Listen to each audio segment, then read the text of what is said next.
My wife's selfishness is ruining our marriage. Where is the line drawn? I and my wife have two major sources of contention in our marriage. 1. Her total refusal to share a bed for nearly our entire marriage, just celebrated 7 years. 2. Her total refusal, since the birth of our twins, to parent alone for even brief periods of time. Despite countless promises to improve, years of personal therapy and dedicated couples counseling, this behavior isn't just continuing, it seems to be getting worse despite the very real prospect of separation. Since I can't sleep in our master bedroom, I sleep in the den in the basement. We alternate the night shift to get up with the kids if needed, still happens about every other night. Our 3-year-old twins are both sick right now. I essentially pulled an all-nighter caring for them both. Just 20 minutes after I got the second twin back to sleep, my wife woke up from a sleep-in, 9 p.m. to 6:45 a.m. After explaining I had been up all night, I asked if I could go back to bed for a little bit while the twins were catching up on their missed sleep.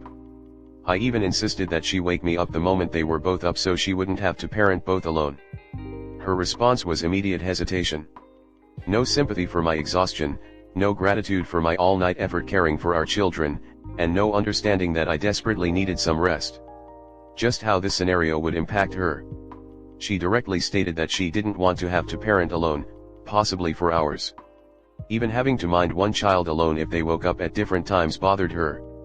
She countered that I should just wait until the evening to rest because, unbeknownst to me, she had arranged for a caretaker to come help me parent in the evening while she attended a yoga class. Totally, out of the blue, brand new news to me.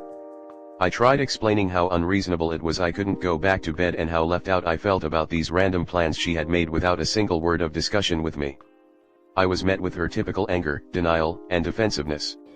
An unstoppable zone she gets into during even the most innocuous conversations/conflicts. The twins ended up sleeping for another 3 uninterrupted hours I could have spent sleeping. But no. After a long while of silence, her tone and story changed. Once the twins were up, she made a half-assed apology, while avoiding any fault, and insisted I go rest now, finally. Apparently what she had meant to say all along was that I should rest while the twins are sleeping, which I had by now missed out on, and then sleep when the care provider arrived. 2 naps for me was the offer all along. I never ended up getting to rest or nap at all. When the care provider arrived, I had to slip out and get groceries before my wife left for yoga. After she left, I bathed one of the twins, fed them supper, and got them ready for bed. The caretaker was helpful, playing with one while I tended to another, but nothing I couldn't have done on my own, have done so many times now. This is far from an isolated incident, and I am at my absolute wit's end, and she knows we're on the verge of separation for this exact selfish behavior, which she has previously sworn to me will change, many times. How much selfishness and broken promises is a spouse expected to endure regardless of mental health, obliviousness, unaddressed anxiety, and chronic postpartum depression? Recent example, we rented a cabin on the lake for 3 nights last week to reconnect as a couple and work on sharing a bed, her idea. First night was okay, second night she complained of a crappy sleep, for which I was clearly at fault for, and then she napped the whole morning away. Third night I had to literally sleep outside on the 2-seater patio bench with only the bed top sheet to cover me. She got up in a huff and stomped around a while. I asked her what's up and she claimed my snoring was keeping her up. When I explained I wasn't even sleeping yet either, her story changed to, well, you're going to snore and knowing that is keeping me from sleeping. Her angry reaction and treatment of me was heartbreaking and ruined our vacation. Imagine having to sleep outside with only a sheet, because you might snore. I waited on her hand and foot the whole time. Cooked every meal, brought her every drink, gave her massages. It was a punch to the gut that still hurts. The next morning she seemed to be remorseful.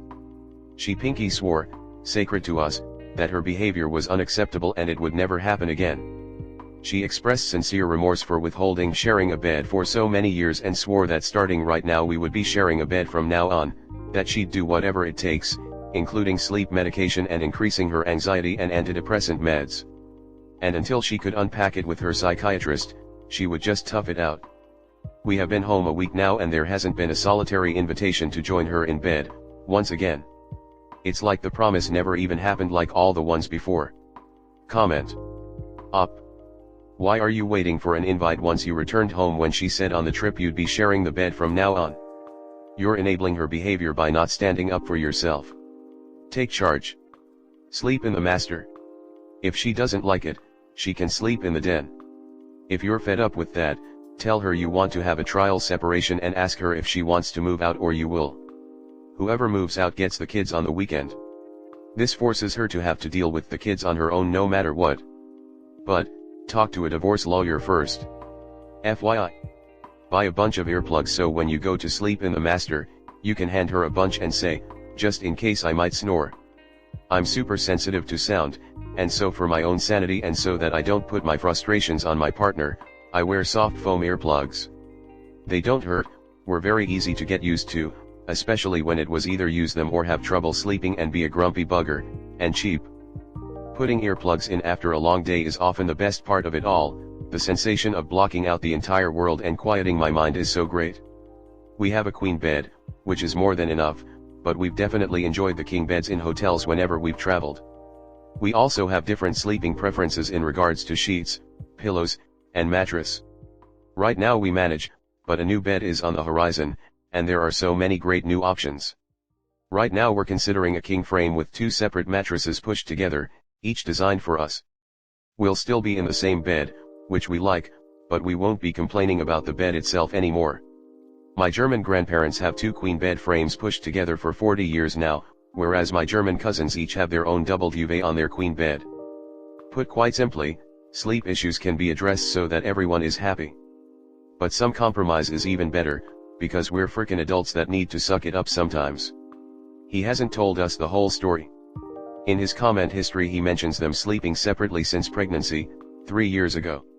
In his comment history it also shows him commenting on some explicit NSFW photos 3 years ago.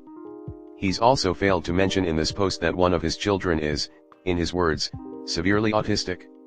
If you read some of his comment history he's missed out an important factor here. His post history is honestly just sad and a little pathetic. You can see the marriage failing a little more with each post and comment. Shouldn't have had children but then, twins. They lose some of the extended family. One twin has, from one post, a rare genetic disorder. I'm sure their sex life died and he goes to NSFW Reddit. Resentment grows more and more. They should just get a divorce already. He was looking at NSFW stuff at the beginning of the pregnancy, which is when he claims she kicked him out of the bedroom. Makes me question if there is more of a reason why she kicked him out. And now struggling with mental health PPD and an autistic child, she's not coping in the best way possible. There are always 2 sides to the story, but his side seems to withhold important information in a post that just slams his wife. I mean, sure, we can talk about his questionable comment history and the fact that his child is potentially severely autistic. That might be important in another conversation, but that doesn't change when it comes to splitting work around the household and raising your children. Does that change the fact that his wife is pretty much living her life and acting like a bratty teenager who won't get up to do anything? Even if she's severely depressed, I've been there and I still had to get up and take care of my son as a single father. Hell, I'm still the one who does the majority of the work. Yeah, I don't see anything wrong with separate bedrooms. I am currently single but would totally suggest it with a partner if the need arose. I know from previous relationships that I can't sleep through snoring, and that I both toss and turn a lot and also talk on my sleep, which most men aren't bothered by, but a couple have been by one or the other. If everything else was wonderful, I can't see a reason not to just have separate bedrooms and sometimes have sleepovers in each other's rooms, or even go to sleep together. But if you get annoyed in the night, you can just move to your own bed. Obviously the way Op's wife is doing things is not how anyone would treat a partner they even like, let alone actually love. This marriage has some serious issues all around, but I'm not sure they're taking the right approach on the bedroom situation. There are so many better, nicer, more caring, not completely selfish, ways to handle an inability to sleep in the same bed and actually get to rest. Next story 2. How do I give my daughter the medical aid she needs, without destroying my daughter's relationship to her grandma, my Mill, who is against this medicine? I like my mother-in-law, she is a nice person. My husband is a working, intact family that is supporting each other. Something I have never known and which is the opposite of my broken abusive family. I will never, ever let my daughter near my own mother, so Mill is the only grandma she has and they love each other very much. The problem is that Mill and I are very very different. We were able to overlook our differences before my daughter was born, but not anymore. In the beginning we had some long and heated discussions about the way to treat my daughter, but when they went nowhere, because we are both too convinced of our way, she started to treat my daughter her way, when she was there and let me do my thing at home. She never told me she was doing this, but it was easy to see, and though it made me uncomfortable, I let it go on for the last years to avoid conflict. The main points of conflict include but are not limited to: she thinks all my daughter's clothes are too small, too plastic, and too colorful, and my daughter has a wardrobe of all organic, way too big clothes at her house. She is not allowed to wear her own clothes. Daughter is too small to mind ATM, but I see fights coming in the future. The grandparents are a mixture of vegan/vegetarian because of ethical reasons, and we just limit our meat consumption for climate. Which I accept, and have no problems letting my daughter only eat vegetarian at their house, but her trying to influence my daughter is too much. She doesn't believe in doctors, vaccines, or medicine, and uses only alternative medicine, which means homeopathic meds. We had a loud discussion one time when she tried to convince me to use the soft alternative for daughter's ear pain, and in the end I told her it was torture to deny a child proper pain meds when needed. Not my proudest moment, but no other argument worked. I'm constantly worried that they might not bring my daughter to a doctor/hospital when something happens to her in their care. She is not happy that I give my child, limited and supervised, access to a tablet and gaming console. She is totally against rules. Daughter is allowed to do everything at her place, including reading until after midnight and eating as much sweets as she wants. And now the point where I need your advice. My daughter is diagnosed with ADHD by 3 different doctors, don't know how to write their professions in English, and she is also diagnosed to not have autism. We asked them to do tests, so I can show Mill.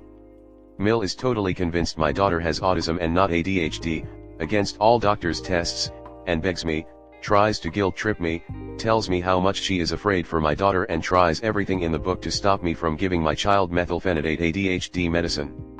She tells me, I am destroying my daughter, and she also has daughter's school on her side. They are both convinced my daughter has autism. They bought a non-scientific book on how to treat children with autism and try to help/cure my daughter with this book, while I want her to get the medicine she needs according to the doctors. Phil and my husband are constantly trying to mediate between us, but there is no common ground. Husband is very much a mother person, and while he agrees with me on the medicine part, he has problems standing up to her. How do I solve this situation while giving my daughter the care she needs, but without denying my daughter her beloved grandparents and my husband his parents? I feel that when I just get my daughter medicated, they will hate me or do something drastic or try to convince my husband to leave me or something like that. I don't know. I'm lost. TL, Dr. Mill, 65F, is so much against giving my daughter the ADHD medicine she needs, and denies that my daughter even has ADHD, that it will rip the family apart when I follow through. Mill and Phil are the only extended family we have. How do I solve this situation? Edit: because many of you read it wrong, I'm not asking if I should give my daughter the meds. I absolutely will. I'm asking if anyone sees a way to get Mill on board beforehand. I'm still hoping I can get her to accept it, before everything escalates. She loves my daughter. She just has some strange views on the world. Comment: you have to do what's best for your child. Anyone else's opinion on that, unless it's a medical professional, is absolutely irrelevant. In this situation, I would draw boundaries and refuse to discuss your daughter's health with your Mill. If you feel that, when your daughter is in your Mill's care, your Mill won't give her the medication she needs, I wouldn't see your Mill as a suitable caregiver. I would also draw firm boundaries on her trying to diagnose your daughter and question medical decisions. You're not a medical professional. Medical professionals have diagnosed her and have advised this treatment route. We're following their advice, and you need to drop this. They're showing their colors by talking about helping/curing your daughter of what they believe to be autism. I'm autistic, it cannot be cured. I also have ADHD, and I fully support your decision to medicate your daughter. Many of us have lived lives without getting appropriate diagnoses early enough and having experienced the repercussions of that. You are doing the best thing for your daughter, and that's what matters. I think your husband, in particular, needs to stop playing the role of mediator and stand his ground with your Mill. I would tell him that you're drawing a line and that both you and your daughter need his support, that these boundaries cannot keep being pushed. Same here. Diagnosed at 37, and I still haven't been able to afford getting treatment. It has affected my life in so many ways that are impossible to undo now, though I'm hopeful that soon I can at least start treatment again to find what works for me. I never finished college, and I think ADHD played a large part in that. I can accept Mill's veganism, I think that is a good cause, and I myself will employ alternative medicine to some things to avoid paying for a doctor's visit when I can, but there is a very important place in the world for real medicine, and it concerns me deeply that it sounds like Mill wants to denounce all of it. Vaccines absolutely have a place in society, and many medications simply cannot be replicated by herbs and oils. Have I fixed numerous UTIs by taking cranberry and D-mannose instead of an antibiotic? Yeah, but I'm an adult that understands and can voice my own symptoms, and I can tell if it isn't working and go to the doctor, and I know if I suffer for an extra day or two that it's my own decision. Op's daughter is a child, and is dependent on the adults to provide and take care of her, and to help her with any suffering. Mill sounds downright dangerous. I was one of those twice gifted students. I got straight A's, was never a problem in class, and tested really well. My teachers loved the doodles I would leave on tests when I finished super quickly. But I changed colleges 4 times, couldn't totally settle on a degree, and never fully pursued what I really wanted to do, because it wasn't financially promising, but I also never pursued something solidly financially promising. There is so much I would change if I could go back. Now I'm unemployed and burnt out, with minimal prospects in a small town. I like living here, and I'm close to my family/support system, but I have no idea what to do from here. I'm probably about to go to work at Taco Bell. It sucks, but I just hope for better for the next generation of girls and women. Same. I think my problem was that since schoolwork was always so easy for me, I was never challenged or had to struggle for anything, so I never really had a passion or interest. Everything I could do, so I never thought about what was I good at. Got a degree in something respectable, got a proper job, then quit after a year to renovate houses. A decade later, and that's burning me out too, not to mention the mediocre pay and the cost of living going up. Considering a job at the library just to get more income and maybe shake up my routine a bit.